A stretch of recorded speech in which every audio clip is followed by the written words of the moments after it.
They didn't even look me in the eye when they said it. "You'll sleep in the basement from now on." Just like that. As if I were a piece of furniture they were moving to make space. As if I hadn't paid for the roof over their heads. It was a Tuesday evening, just after dinner. They didn't even wait for the plates to be cleared. Danielle stood near the kitchen doorway, arms folded like she'd been rehearsing her line.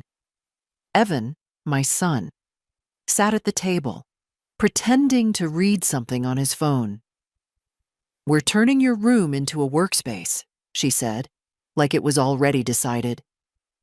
"It's closer to the bathroom down there anyway. Easier for you." I didn't answer. Not right away. I stared at the fading tulip pattern on the tablecloth. The same one I'd bought 20 years ago, back when this house was mine in name and spirit. Before I handed it over, no, gifted it, to them when they were drowning in debt. Danielle was 3 months pregnant then. They needed help. "Only until we get back on our feet," Evan had said. That was 12 years ago. "I see," I finally said. It was all I could manage. They mistook my silence for agreement. Danielle started explaining how they'd cleared the basement space, even bought a rug to make it cozy. Cozy. A cement floor, one small window facing the garbage bins, and a ceiling that groans every time someone walks overhead. They didn't ask if I was okay with it. They didn't care. Evan just nodded occasionally, still scrolling, like he couldn't even be bothered to look up while his wife demoted his mother to the basement. I went downstairs that night without a word. The air was thick with the smell of mildew and old paint. A twin mattress had been pushed against the wall. My dresser, the one my father built with his own hands, was gone, replaced by a plastic folding table. My things, books, photographs, even the knitted blanket I always kept at the foot of the bed, were piled in a corner, boxed like I'd died. I didn't sleep. Not really. My back ached. My knees protested every time I moved. But it wasn't the body that kept me awake. It was the quiet. The kind of quiet that fills you with noise. Memories, disappointments, conversations you should have had years ago. I stared at the ceiling, the bare bulb casting shadows that danced with every creak above. It wasn't even anger I felt. Not yet. That would come later. What I felt was something else. A crack inside me, deep and cold. A clarity. They had made their choice. They had drawn the line. And for the first time in a long time, I decided to draw mine. By sunrise, I was dressed and upstairs making coffee. Danielle came into the kitchen in her robe, barely glancing at me. She poured herself some oat milk and scrolled through her phone. I said nothing. Not a word. I made my list in silence. Room measurements, storage options, tenant platforms. I hadn't handled online ads before, but I raised 2 kids before Google existed. I'd figure it out. When Evan finally emerged, he nodded in my direction like he was doing me a favor. "You sleep okay?" "Fine," I said. I didn't add that I'd already called my old friend Maeve, who used to rent out her upstairs rooms to college students, or that I'd already sketched out a floor plan for both bedrooms on the second floor, the ones they used, the ones I was about to put back into circulation. By noon, I had the listings drafted. Bright, airy upstairs bedrooms in quiet central neighborhood, shared kitchen, separate bath, female tenants preferred. No pets. I listed the rent a little lower than market. I didn't need the money. I needed the movement, the change, the control. Danielle left around midday to go work from the cafe. Evan locked himself in my bedroom for calls. I measured the hall. I wiped the windows. I vacuumed the rugs they never bothered to clean. I was still polite, still invisible, but not for much longer. The first message came before 5 p.m. Hi, is the room still available? My name is Layla. I'm a grad student starting a teaching placement nearby. Yes, Layla, it is. It absolutely is. I bought this house in 1987. It wasn't much back then, just a narrow 2-bedroom with creaky floors and wallpaper that peeled in the corners. But it was mine. I signed the papers alone, wearing my second-hand coat and shoes that pinched. Evan was 4 at the time. Danielle wasn't in the picture yet. Just the ghost of a future daughter-in-law I couldn't have imagined. I paid every mortgage check on time, even when the laundromat barely made enough to cover payroll. I painted the kitchen myself. I planted the rose bushes that still bloom along the front path. I replaced the roof twice. And when Evan lost his job, the second time, not the first, I offered them this place. Just until you get back on your feet, I'd said. It's too much house for me anyway. I moved into the guest room and signed the deed over to Evan to help him qualify for a loan. I didn't ask for rent. I didn't ask for anything. Now, nearly 15 years later, I sleep in a basement that smells like wet socks. I still remember the day they moved in, the way Danielle squealed over the fireplace, the way Evan hugged me so tight I nearly lost my breath. Thank you, Mom, he whispered. We won't forget this. But they did. They forgot. Or maybe they didn't forget. Maybe they just decided gratitude had an expiration date. I spent that afternoon answering messages from interested tenants. One was too young, another too loud. Then I got a call from a woman named Marcia, 42, recently divorced social worker. Needed a quiet place for 6 months while she got settled. No pets, non-smoker, references ready. We talked for 15 minutes. She said ma'am like she meant it. I liked her. When Danielle got home, she passed me in the hallway without a word. Her fingers clicked across her phone screen.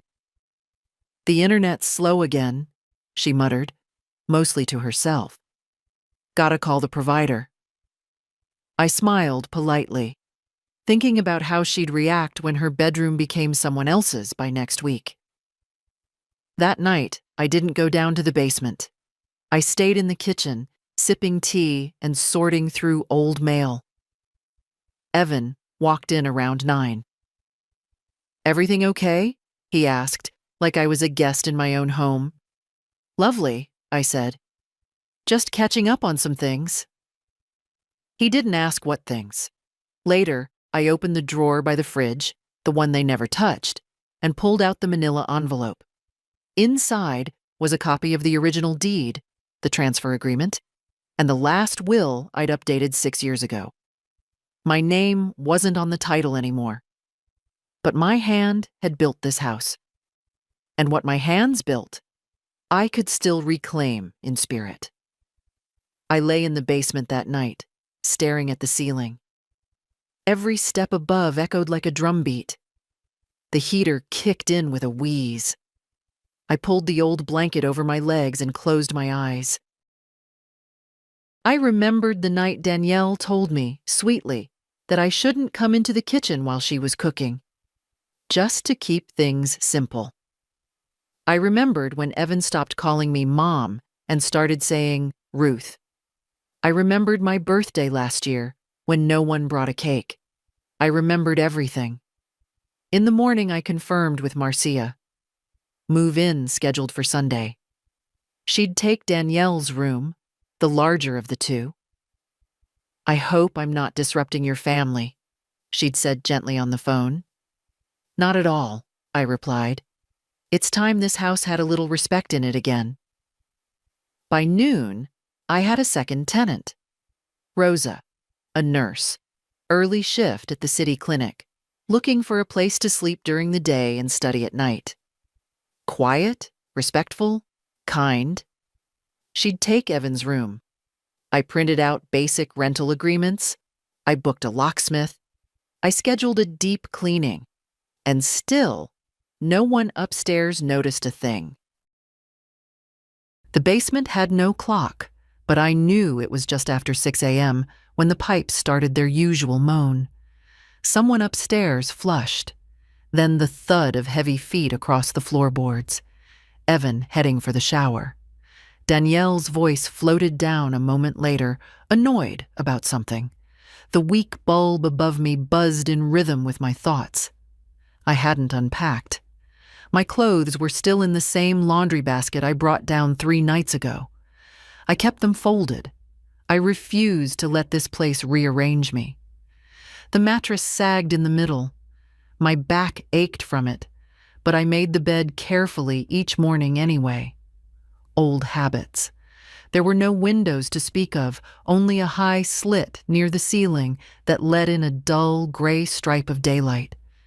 I could see the base of the trash bins through it. Sometimes a squirrel's tail flicked by. Sometimes a foot. Danielle's boots. Evan's sneakers. Coming and going as if the woman downstairs didn't exist. But I did exist. And this morning, I felt more real than I had in years. The first tenant, Marcia, was set to arrive in 3 days. I'd told her we were reorganizing some things in the house, but the room would be ready. She'd laughed kindly. "I've slept in worse," she'd said. "As long as there's a lock on the door and a clean floor, I'm golden." That made me think about Danielle's rugs, the ones she bought online and insisted were handmade. I wondered how she'd feel seeing her decorative throws boxed up and stacked in the hall closet. I stood slowly, joints stiff from the damp. My knees always took a few minutes to cooperate now. I climbed the basement stairs without sound, the way women learn to move when they've spent their lives not being a bother. Danielle was already in the kitchen. She turned when I entered, her expression unreadable. "Oh, morning." "Morning." She was dressed in her usual neutral colors, sipping some green smoothie from a tall glass. The blender still dripped on the counter. The sink was full again. I moved past her and reached for the kettle. She didn't say anything else. I sat at the table with my tea and watched the steam rise. Evan joined us a few minutes later, tapping messages into his phone. "Internet's out again," he said, not looking up. I nodded. I'd unplugged the router the night before, just long enough to finish my tenant contracts. It was plugged in again now. Let them figure that part out. "You feeling okay down there?" he asked, suddenly remembering I was human. "Fine," I said. "It's quiet." "That's good." Silence returned. Danielle left first. Evan after. I was alone by 8:15. That gave me a full day to move. I started with their closets. Not to touch their clothes, that wasn't my place, but to measure the space and figure out where a dresser could fit. Marcia said she had one. Rosa was bringing a bed frame. I'd asked both to be respectful, and they agreed. By noon, I had both rooms cleared. I boxed Danielle's makeup, hairdryer, skincare bottles. I wrapped them in towels and stacked the boxes neatly in the basement corner, the one farthest from the leaking pipe. I stripped the sheets, folded them, placed them in a bag. I wiped the windows, dusted the blinds, swept the baseboards. Then I stood in the hallway and looked at the doors. These had once been Evan's childhood space and the spare room we used for guests. I'd painted them myself, sunflower yellow in '91, then changed to pale blue when he turned 13, and decided yellow was for babies. Later, Danielle made him paint them gray. "Mature," she'd said. I had nodded. I didn't mind gray. What I minded was disappearing. When Evan got home that evening, I was back downstairs. The kettle had just whistled, and I was carrying a tray of tea and toast when I heard the first slam. Ruth? Footsteps. Another slam. Then louder. Ruth, did you move our stuff? I set the tray down carefully. He was at the top of the stairs now, staring down. Why are our things boxed up? What's going on? I climbed 2 steps up, slow and calm. I needed to prepare the rooms. They've been rented. You what? I rented them out. He blinked like I'd spoken in code. You can't rent out our rooms. I did. Are you serious? I met his eyes. Dead serious. Behind him, I could hear Danielle's voice rising. Is this a joke? No, I said. You told me to sleep in the basement. I took that to mean you were finished with the upstairs. I've simply made use of what you no longer need. Neither of them spoke for a full 30 seconds. Then Evan said the only thing he could think of. You can't do that. But I already had. The next morning, I made pancakes. I hadn't made pancakes in years, not since Evan was in high school and still called me Mom instead of Ruth. The kitchen smelled like vanilla and butter, and for once I didn't feel like I had to tiptoe around their routines. I used the good skillet, the one Danielle always hoarded in the back cupboard. She came in halfway through the second batch, hair frizzed from sleep, wearing one of Evan's old college sweatshirts. She froze at the threshold, blinking at the stovetop. What's all this? Breakfast, I said simply. She hovered, then moved to the fridge. You usually don't cook this much. I usually don't sleep in a basement either. She didn't reply. She took her almond milk and left the room, muttering something I didn't ask her to repeat. I plated 4 pancakes and drizzled honey on top. It was a small indulgence. I felt entitled. By 10 o'clock, the doorbell rang. Right on time. Marcia arrived with 1 suitcase and a plant. She was shorter than I'd imagined from her voice. A compact woman with a tight braid and clear eyes. She smiled the moment she saw me. You must be Ruth. I am. Come in. I led her to the room. Danielle's room. It was spotless. I'd opened the window an hour before to let in the morning sun. The boxes of Danielle's makeup and jewelry were stacked neatly in the basement. I'd kept it all. I wasn't cruel. But the room no longer belonged to her. This is lovely, Marcia said, setting her plant by the window. More than I expected. I nodded. Bathrooms across the hall. Kitchens shared, of course. Laundry's in the basement. You'll have your own shelf in the fridge. Perfect. She handed me an envelope with the first month's rent, already sealed and labeled.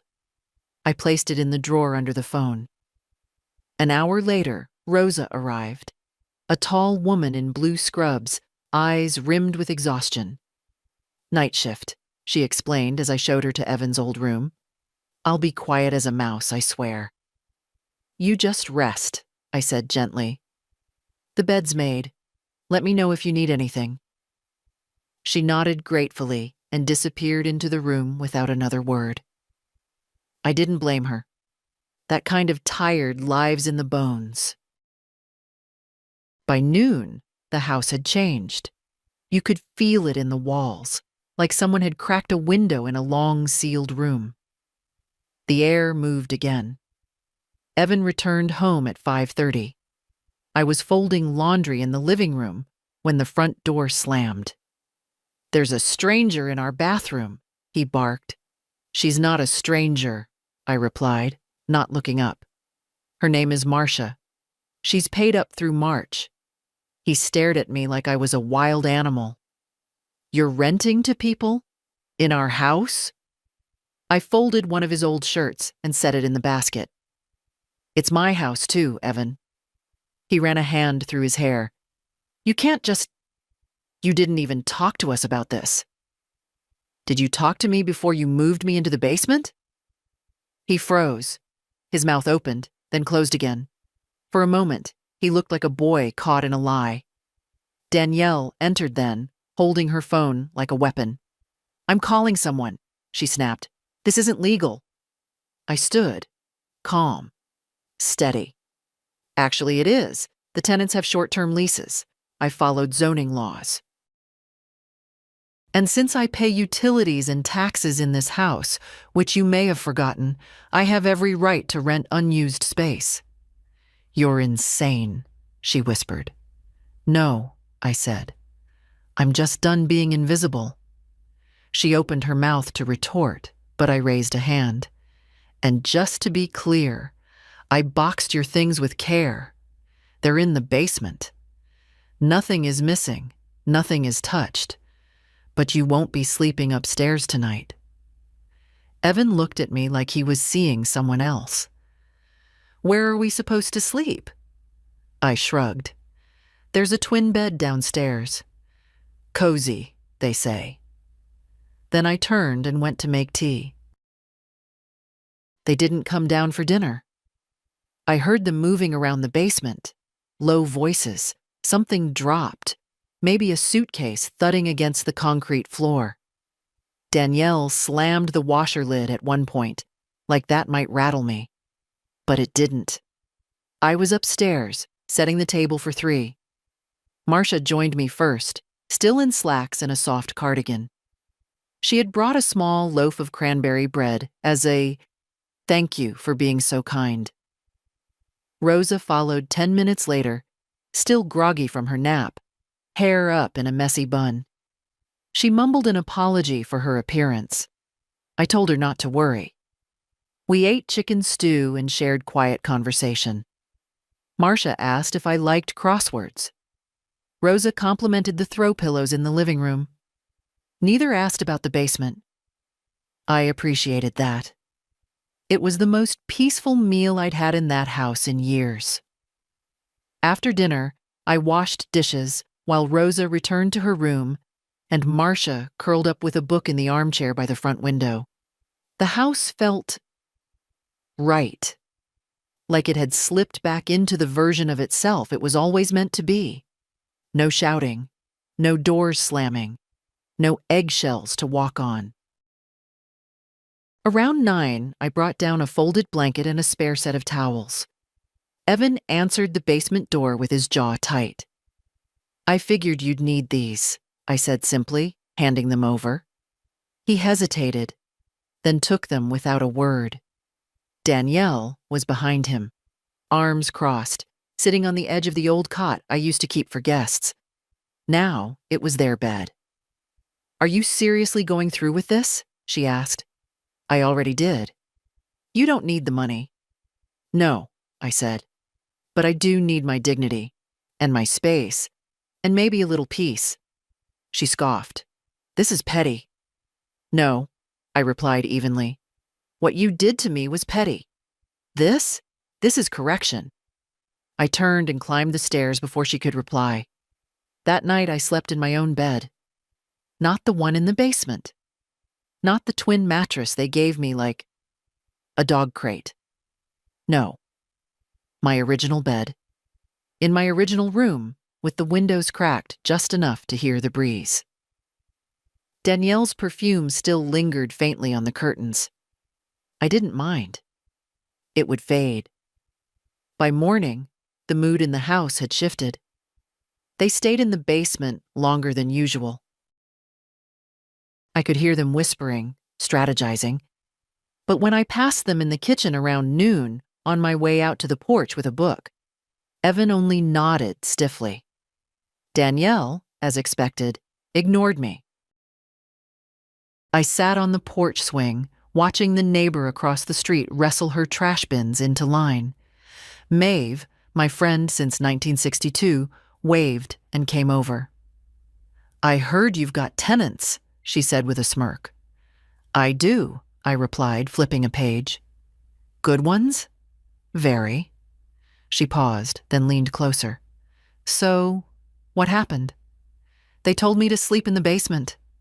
Maeve's eyebrows nearly disappeared into her hairline. They what? I just smiled. She let out a low whistle. Well, looks like someone finally lit their own match. Later that afternoon, Rosa left for her shift and Marcia took a walk to the bookstore. I cleaned the kitchen, took out the trash, and sent in the rental applications for a longer lease. Both women had expressed interest. I saw no reason to delay. That evening, Evan knocked on the living room door. Not barged in, knocked. "Can we talk?" I nodded. He sat, awkward, like he was trying to remember how chairs worked. "We didn't mean to hurt you," he said. I tilted my head. "We just thought—" He exhaled. "We thought you'd be more comfortable down there. It's quieter. You know, out of the way." I looked at him. Really looked. "That's the point, Evan. Out of the way." He swallowed. "I didn't want things to come to this." "Neither did I. I guess we just took you for granted." "You did." He was quiet a long time. Then, "Can we fix it?" I didn't answer right away. Finally, I said, "You can start by realizing this house isn't just yours to fix. And neither am I." Then I stood and opened the door for him. "I think that's enough talk for one night." They didn't speak to me for 3 days. Not out of rage, I think, though Danielle was surely boiling, but out of confusion. They didn't know how to exist in a house where I wasn't silent, where I didn't flinch, where I had drawn a boundary they couldn't ignore or manipulate. For years, I'd played the quiet one, the giver, the bridge they walked across without noticing the cracks forming beneath their feet. Now the bridge had stepped away. Danielle avoided me entirely. She went from kitchen to basement like a ghost, never meeting my eye, never acknowledging Marcia or Rosa. Once I passed her on the stairs, and she turned sideways sharply, as if I might brush against her and stain her somehow. That amused me more than it should have. Evan tried small talk, awkward nods, the occasional morning, but he didn't push. Not yet. The girls, meanwhile, settled in like they'd always belonged. Rosa was quiet but kind. She left notes on the fridge when she took the last of something. Marcia brought home fresh flowers for the hallway, saying, "This place deserves a little color." I agreed. At dinner, we sat around the table. 3 women of different generations and backgrounds, sharing the same space, the same quiet. Marcia talked about the kids she counseled, Rosa about the impossible hours at the clinic. I mostly listened. I found I liked listening more now, without the undercurrent of dismissal, without being treated like an old vase in the corner. They asked questions. They wanted to know about me. That part startled me more than anything. I told them about the laundromat I used to own, how I worked 2 jobs while raising Evan, how I fixed the garbage disposal myself one Christmas Eve because the plumber canceled last minute, how I once drove across 3 counties to get a particular brand of tea my husband loved before he died. "They don't make them like you anymore," Rosa said softly. "They do," I said. "They just go quiet after a while." On the 4th morning, I found Danielle in the living room, arms folded, eyes hard. "We need to talk," she said. I sat down calmly. "All right. This is insane. You've turned our home into a hostel." "No," I said. "I've restored balance." "You turned this into a space where I was unwanted. I'm simply using what's mine. You gave us this house. I gave you shelter. That doesn't mean I gave up my dignity." She scoffed. "You're punishing us." "I'm protecting myself." She narrowed her eyes. "And what happens when your little tenants move on? You think they'll stay forever?" "Nothing stays forever," I said. "That's why it matters how you treat people while they're here." She didn't reply, just turned on her heel and left, heels clicking like a threat. She wanted a war. I wasn't giving her one. I was giving her silence. And silence, when chosen, is its own kind of thunder. Later that day, Evan knocked again. I looked at some rentals, he admitted, standing in the doorway with his shoulders slumped. There's a place a few blocks down. You thinking of moving? I don't know, he said. Danielle is. And you? He hesitated. I guess I just miss when things were simpler. I looked at him for a long time. My son. The boy I raised. The man who learned to look through me. Things weren't simpler, Evan. I was just quieter. He sat down heavily. I think I got so used to you being there, always there, that I forgot you had limits. You didn't forget, I said. You stopped caring. He flinched, and for once, he didn't argue. That night, I stood at the window with a cup of tea, watching the soft glow of porch lights flicker on across the street. In the basement, there was movement. Maybe packing, maybe sulking. Upstairs, Marcia laughed at something on her phone. Rosa's door was cracked, soft music drifting out. I was still here. But I wasn't the same. The first Saturday morning with tenants felt almost joyful. Marcia was already in the kitchen when I came in, sipping coffee from a mug that said, "Social workers fix broken systems." She greeted me with a warmth I hadn't felt in this house in years. I started a pot, she said, gesturing toward the coffee maker. Didn't want to touch your fancy French press. I respect boundaries. I smiled. That's more than I can say for most. We shared toast and mild weather complaints until Rosa came in, hair still damp, wearing scrubs. She looked tired, but peaceful. Night shift again, I asked. Yup, she yawned. 12 hours of patching up people who think they're invincible. I offered her eggs. She refused politely, saying she needed sleep more than food. Upstairs, Evan and Danielle's silence thudded like furniture being moved. The girls had made themselves at home without overstepping, a balance Danielle never even attempted. Rosa had cleaned her bathroom without being asked. Marcia left me a thank you note after I baked muffins. Real adults. Real respect. Around noon, I heard the front door slam. Evan's footsteps down the porch. Car starting. Danielle didn't follow. Good. I took the opportunity to bring a few things upstairs.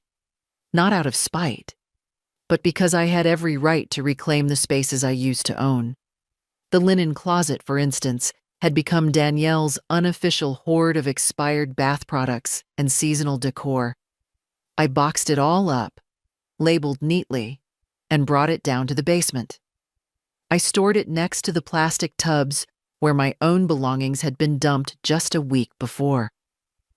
Marcia peeked into the hallway as I passed. Need help? No, dear. Just realigning a few things. Danielle emerged from the basement an hour later. She didn't speak. Her face was blotchy, as if she'd been crying, but I wasn't moved by that anymore. Danielle cried when she didn't get her way. I'd seen her tears 100 times, and never once had they been for anyone else. By evening, she was packing. Not in a loud, showy way. Danielle never did anything without narrative. This was quiet, deliberate packing. The kind that meant a decision had been made. Evan came home to it. Their voices rose behind the closed basement door. I didn't strain to hear. I didn't need to. I'd heard every variation of that argument over the years. This isn't working. I can't live like this. Your mother is impossible. Now the words had shifted. This isn't her fault, Evan said, not loudly, but clearly. That part stopped me. I stood in the hallway, my hand resting on the doorframe. You moved her downstairs, he continued. You treated her like some squatter. What did you think was going to happen? You're taking her side? I'm seeing her side, he snapped. Danielle laughed, bitter and sharp. Too late for that, Evan. The next morning, she was gone. Just like that. Her side of the basement was empty, the air scrubbed clean of her citrus-sweet perfume. She didn't say goodbye. I didn't expect her to. Evan didn't come up for hours. When he did, he looked older, worn out in a way that went beyond sleep. She left, he said flatly. I know. She said she needs space to think. Give her space, then. He nodded, sinking into the chair like someone who'd forgotten how to sit upright. I didn't offer sympathy. Instead, I handed him a cup of tea and said, When you're ready, there's a leaky pipe downstairs. I'd appreciate you fixing it. He blinked, then nodded again. Yeah, I can do that. And for the first time in a very long while, he meant it. It was remarkable how quiet the house became after Danielle left. Not just in the obvious ways. Fewer slamming doors, no blender roaring before sunrise, no high-heeled steps echoing down the hall, but in the energy.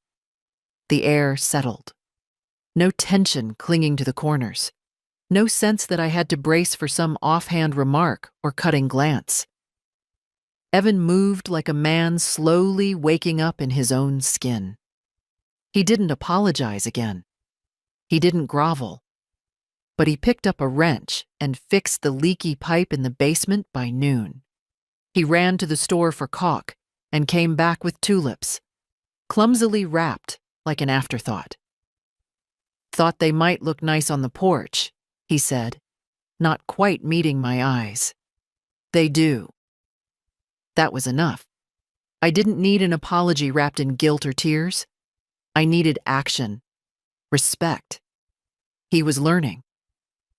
Marcia helped me rehang the curtains in the upstairs hallway that afternoon.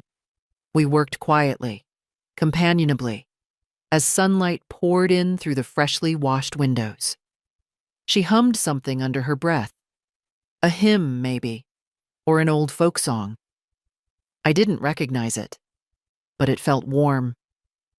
Rosa baked banana bread on her day off. The smell drifted through the whole house. She offered slices to Evan, who accepted with a hesitant thank you. That evening, as we sat around the table, just the three of us women, I realized I hadn't felt this version of home in decades. The kind where nobody is being tolerated, where conversation is light and laughter isn't suspicious, where silence isn't punishment, but peace. Evan passed through the room once on his way to the kitchen, nodded to us, and left us to our rhythm. I appreciated that. He was learning when to step in and when to step back. The next day brought a letter. I found it in the mailbox, addressed to me in Danielle's neat handwriting. She'd always had lovely penmanship, sharp angles, even spacing. It was one of the first things I liked about her, back when I was still hopeful. I opened it with no expectations. Ruth, I know you probably don't want to hear from me. That's fair. I don't know how to make sense of everything that's happened. I keep trying to explain myself, but it sounds selfish even in my own head. Maybe I was scared of you. Not in the way people think, not of your anger or your judgment, but of how much space you took up without even trying. You made this house feel like yours even after you handed it to us. I was never going to win in that shadow. So I tried to shrink you, and I hate that I did that. I don't expect forgiveness. I just wanted to say, I see it now. Danielle. I read it once, folded it, and placed it in the drawer near the stove. I didn't need to respond. Some things are better left without punctuation. 2 days later, Evan came into the kitchen with a notebook and pen. He poured himself coffee, then sat across from me. I was thinking, he said, about converting the old garage into a proper studio or guest space. I raised an eyebrow. I'd cover the cost, he added quickly. It could be something for you, or maybe the tenants if you keep renting. Just, I want to be useful. I nodded slowly. Start with painting the porch railings, I said. The rest can wait. He smiled faintly and wrote it down. That afternoon, he did exactly that. No questions, no shortcuts. The paint was uneven. The rails still wobbled slightly. But it was a beginning, the kind that comes not with promises, but with presence. And for once, presence was enough. It rained all day Tuesday, the kind of steady, unhurried rain that doesn't rush to end, the kind that soaks deep into the ground and makes you feel like the world's been muted just slightly. The windows fogged up. The porch steps glistened. The tulips Evan brought the week before held tiny beads of water like pearls cupped in their petals. I stayed inside. Marcia had a morning session and left with her umbrella angled high and confident. Rosa worked a night shift, so she slept late, then shuffled into the kitchen around noon in fuzzy socks and made toast. She offered me some without asking if I'd eaten. Small gestures, the kind that matter more than grand ones. Evan came upstairs in the late afternoon with a toolbox and a tentative look. I thought I'd start on the hallway light, he said. It's been flickering. It had. For months. Danielle used to say it gave the house character. I used to say nothing. Go ahead, I said. He worked quietly, carefully. The new bulb was bright but soft, not the harsh white Danielle favored. Evan stood back to admire it, then caught me watching. I'll do the bathroom grout next, he said. I nodded. He didn't linger. He didn't ask for praise. He simply returned to the basement where he now stayed alone, in the space he once sentenced me to. Poetic, really. That evening, Rosa left for her shift with a thermos and a sandwich I'd wrapped for her. She looked embarrassed when I handed it over. You don't have to do that, she said. I know, I said. I wanted to. She hesitated, then leaned in and kissed me on the cheek. Quick, light, like something borrowed from a memory that wasn't hers. Thank you, she said, and disappeared into the rain. Afterward, I sat in the armchair by the window, sipping tea and watching the streetlights shimmer through the water-blurred glass. The quiet in the house wasn't the empty kind. It was full of respect, of space, of choices that finally felt mine again. Around 8, Marcia came home. She'd picked up a second-hand bookshelf on her way and asked if I'd help her assemble it. We laid out the pieces on the living room rug. Evan passed through once, nodded politely, then kept walking. I saw him glance at the tools, but he didn't offer. He knew better. We built it slowly, laughing at the lopsided instructions. Marcia's sleeves kept slipping down, and she muttered under her breath like a sailor every time the Allen wrench slipped. When we finished, she placed her books one by one. Titles about trauma, resilience, forgotten poets. Then she pulled out a small photo of a young boy and placed it in the center. Your son? I asked. My brother, she said. We were foster kids. I lost track of him when I was 12. Never saw him again. I didn't press, just nodded and placed a hand gently on her arm. We didn't speak again after that. We didn't need to. That night, I sat at the kitchen table and wrote a list, not of tasks, but of things I hadn't felt in a long time. Peace, self, choice, voice, company without obligation, silence without punishment, laughter that stayed after it echoed. I folded the list and slipped it into the drawer with Danielle's letter. Some things hurt, some things heal, And some things, like the feel of your own home finally returning to you, are too sacred to write in ink. Evan came up the next morning with an envelope in his hand. He hovered by the kitchen door, unsure if he should step inside. I was already seated with a crossword and half a cup of coffee. Marcia had left early for a workshop. Rosa was still sleeping. The house was quiet, open. He cleared his throat. Mail came yesterday. This was mixed in. I took the envelope. A water bill, addressed jointly to both our names. Danielle must have never updated the account after transferring the house. She'd never been much for details, only control. "Thank you," I said, setting it beside me. He didn't move. "You know," he began, shifting his weight from one foot to the other, "I've been thinking about what you said, about space and balance." I glanced up. "And? I think I've been treating this house like a prize I won instead of something we share. I didn't mean to make you feel small, Mom." That word again. Mom. He hadn't used it in weeks, maybe months. "I didn't feel small," I said. I felt erased. He flinched, but he didn't argue. "Do you want me to leave?" he asked, not defiantly, not even sadly, just asking. Like it had finally occurred to him that it was possible. I considered him for a long moment. "No," I said. "I want you to see this house for what it is. A home. Not yours. Not mine. A space we share. As equals." He nodded slowly. "I think I can try that. I think you'll need to." That afternoon, I sent a message to the contractor Maeve had recommended. A quote for reinforcing the attic stairwell, adding insulation, replacing a few warped floorboards. If Evan was serious about helping, I'd give him real work. By evening, the house hummed with activity. Rosa was prepping for her night shift, humming something soft under her breath as she packed a lunch. Marcia was on the porch with a book. I watered the plants in the hallway and made a mental note to repaint the trim. That's when the second knock came.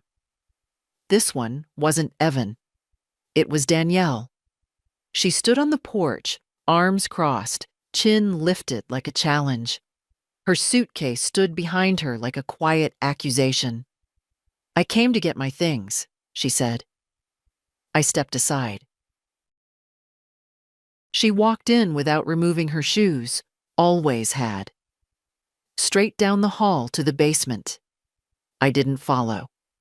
A few minutes later, I heard the rustling of plastic, the zip of bags, the sharp click of a hanger snapping against a rack. I went about my evening, peeled potatoes, set out plates, checked the thermostat. When she emerged, she was carrying 3 bags and an expression somewhere between pride and guilt. "I didn't think you'd still be renting out the bedrooms," she said. "I still am." She hesitated. "You know they're talking. The neighbors. They always do. Don't you care?" "I care about respect," I said evenly. "And peace. Gossip doesn't pay the gas bill." She didn't reply, just looked around the house. The cleaned windows, the polished table, the bookshelf Marcia had filled with her paperbacks. "I didn't think you'd really go through with it," she murmured. "I know. I thought you'd yell, maybe cry, maybe beg." "I don't do that anymore." Danielle stood very still. "Tell Evan I hope he figures out what he wants," she said finally. "I think he's starting to," I said. "But you'll have to tell him that yourself." She nodded, then quieter. "You're not the same woman I moved in with." "I am," I said, meeting her eyes. "You just never looked closely enough." Danielle walked out into the dusk with her suitcase and a face I didn't recognize. Not smug, not triumphant, just hollow. Marcia appeared in the doorway moments later. Was that your daughter-in-law? Something like that. She gave a little smile. Want help with dinner? Always. As we chopped and stirred and seasoned, I realized something. This house no longer echoed. It responded. And that's how I knew it was mine again. Evan didn't take it well. Not at first. I heard him come upstairs late that night, long after dinner had been cleared and the dishes washed. The floor creaked under his step like it used to when he was a teenager sneaking in past curfew. Quiet, but not quiet enough. I was in the kitchen, sipping chamomile tea, the overhead light dimmed low. He didn't see me at first. When he did, he froze. She's gone. I nodded. I know. She's not coming back. I figured. He didn't sit, just hovered near the counter, restless. His hands moved like they wanted to hold something, but couldn't decide what. She said I chose you over her, he muttered. That I always would. I didn't answer. He paced a few steps, then stopped. You didn't have to rent the rooms, you know. You could have just told us how you felt. I did, I said quietly. Every day, in every way. You just didn't listen. His jaw tensed. You embarrassed us. Inviting strangers into the house. No, I interrupted. I reclaimed what was mine. And you know what's truly embarrassing, Evan? Being told to sleep next to exposed pipes while your son and his wife spread out in the rooms you built with your hands. That's embarrassing. The air between us pulsed. He didn't respond. Finally, he turned toward the hallway. This can't go on forever, Mom. You know that. No, I said, setting my teacup down gently. But it'll go on as long as I decide it should. The next morning, there was a knock at the door. Not gentle, not neighborly. Sharp. Intentional. I opened it to find a man in a windbreaker holding a clipboard. Good morning, Mrs. Ruth Mackenzie? Yes. I'm here regarding a complaint filed by one of the property owners at this address. He flipped the clipboard. Allegations of illegal subletting. I almost smiled. Come in, I said calmly. Let me show you the paperwork. We sat at the dining table. Marcia offered him coffee, which he declined. Rosa poked her head out briefly, then disappeared. Evan lingered by the hallway, watching but saying nothing. I placed the leases on the table one by one. All under 30-day terms. All signed, witnessed. The home is owner-occupied with shared facilities, zoned as a single-family residence with allowance for short-term adult tenants. He looked through the documents slowly, nodding. You filed this paperwork yourself? He asked. I did. I also confirmed with the zoning office and consulted a housing attorney. Would you like his card? The man looked almost sheepish. No, ma'am. Everything appears in order. I stood. Then I assume there's nothing further? He rose as well. No, ma'am. I apologize for the inconvenience. He glanced briefly toward Evan on his way out, then stepped into the morning sunlight and disappeared down the walk. The door closed with a soft click. Evan still stood there. You called them? I asked. He looked away. I didn't think you'd go this far. You mean I didn't break down when you pushed me? That I didn't fold? I thought I could stop it. That's been your problem, Evan, I said gently. You think everything is yours to stop, to allow, to control. But I'm not waiting for your permission anymore. He said nothing. I walked past him and into the kitchen. Marcia was still there, sipping her coffee, watching me like someone watching the tide finally come in.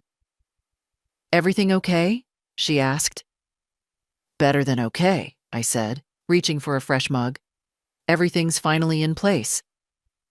That afternoon, I drafted a new version of my will. I named Evan as my son, but not my executor. I included a letter, not bitter, not scolding, just clear. Honest. The kind of letter a woman writes when she's finally remembered who she is.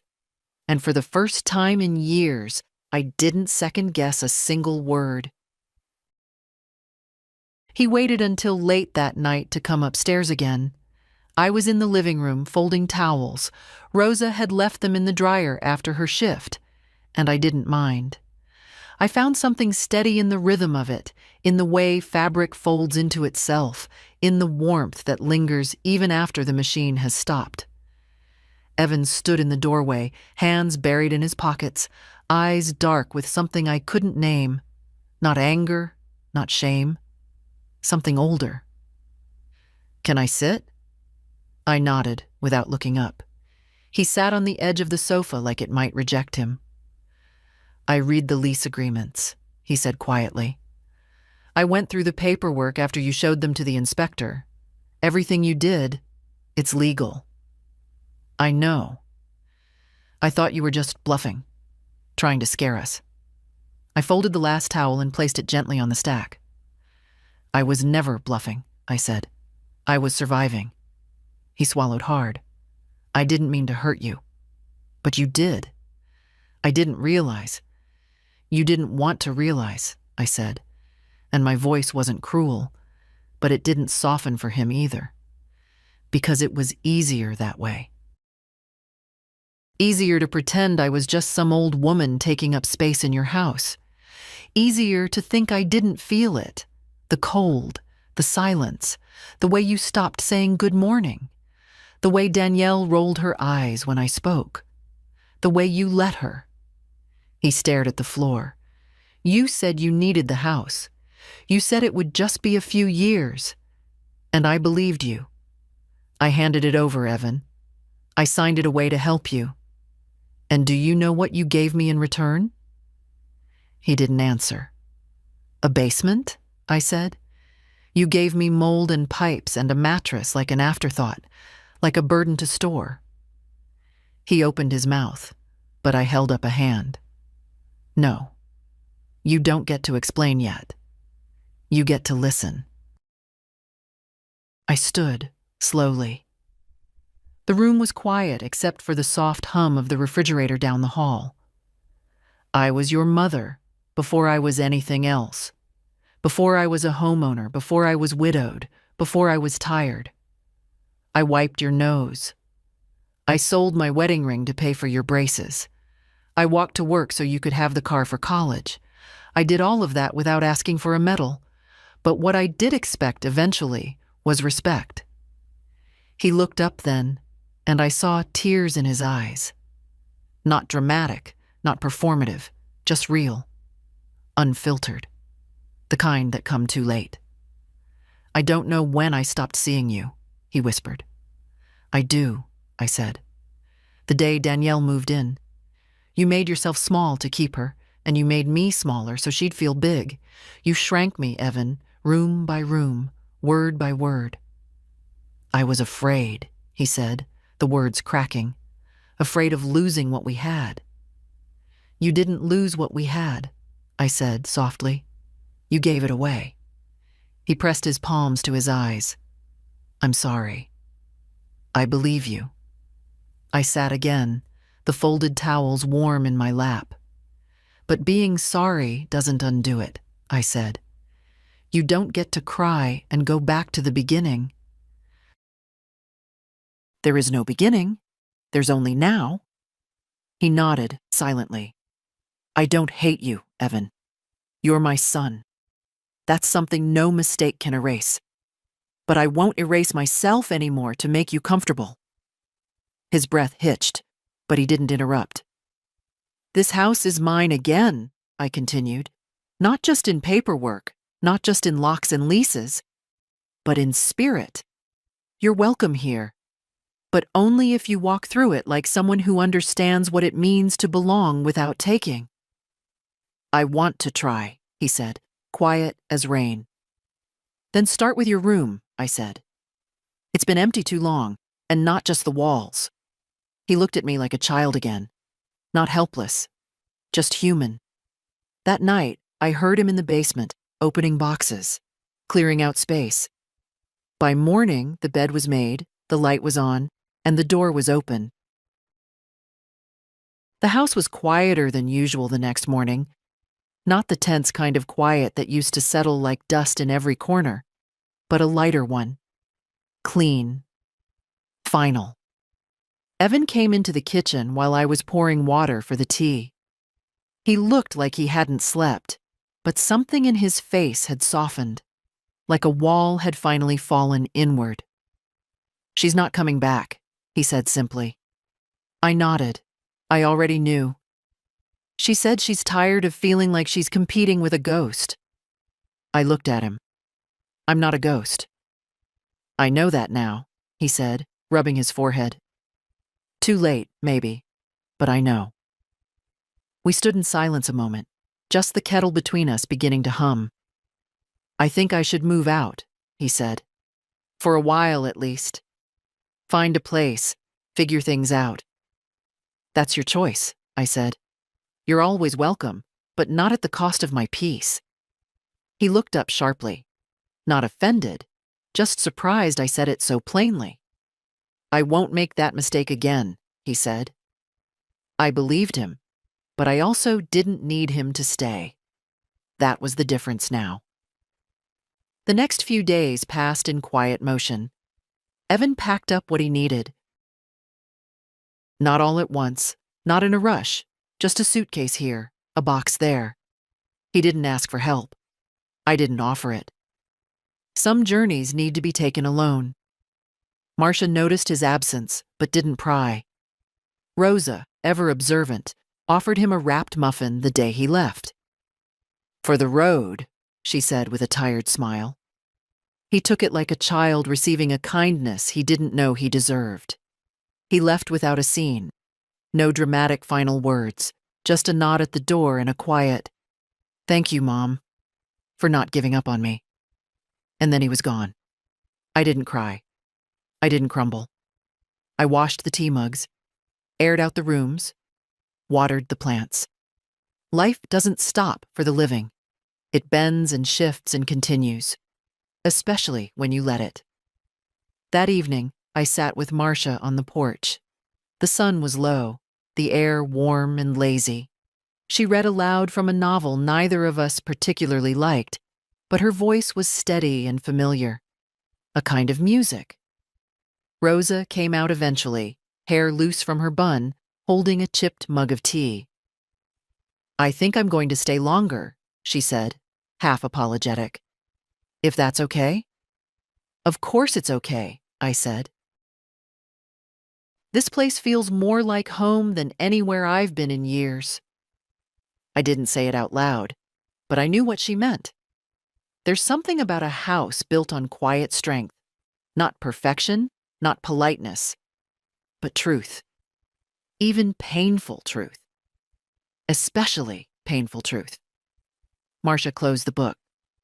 "You know," she said, "I think you're the bravest person I've met." I shook my head.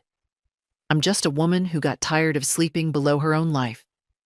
She smiled at that. Later, after they'd gone to their rooms, I sat in the hallway and looked at the closed doors. None of them felt like someone else's anymore. They weren't reminders of what I'd lost. They were symbols of what I'd reclaimed. Not just rooms, not just square footage, but space. And in that space, I wasn't a burden. I wasn't a footnote. I was the spine of it all.